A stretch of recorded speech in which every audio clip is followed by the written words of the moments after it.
If a ginger person dyes their hair, does that make them transginger?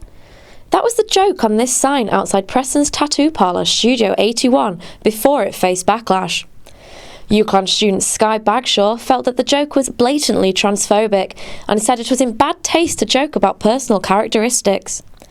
Owner of Studio 81, Steve, spoke to us about his feelings on the controversy. Trans, it means change.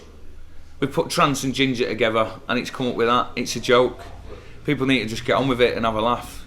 The trans thing, and to bring stuff like that into it in people's sexuality, I think it's just been blown out of proportion massively. I think someone's tried to make an issue out of it to try and make themselves feel maybe cleverer, better, I don't know.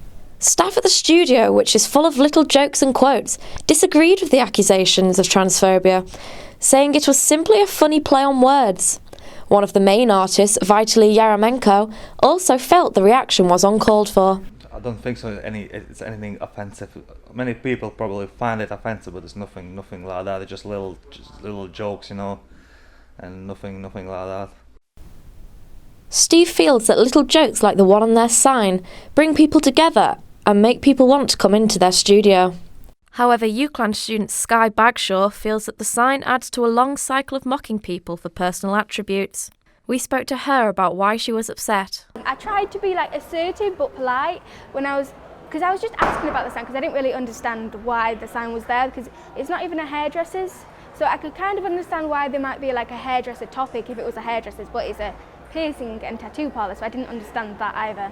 But they were just rude to me, really rude, and then they made personal remarks about me and my appearance and what I was wearing, which was not relevant to the sign. So yeah, I thought it was not a very professional reaction.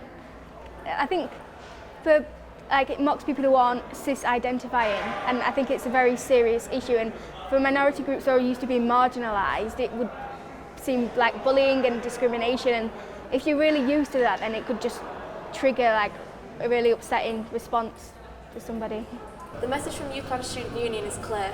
The joke may not directly incite hatred, but it certainly doesn't help with society's knowledge on non-binary or trans identities. This has been Abi Donoghue for Pulse TV.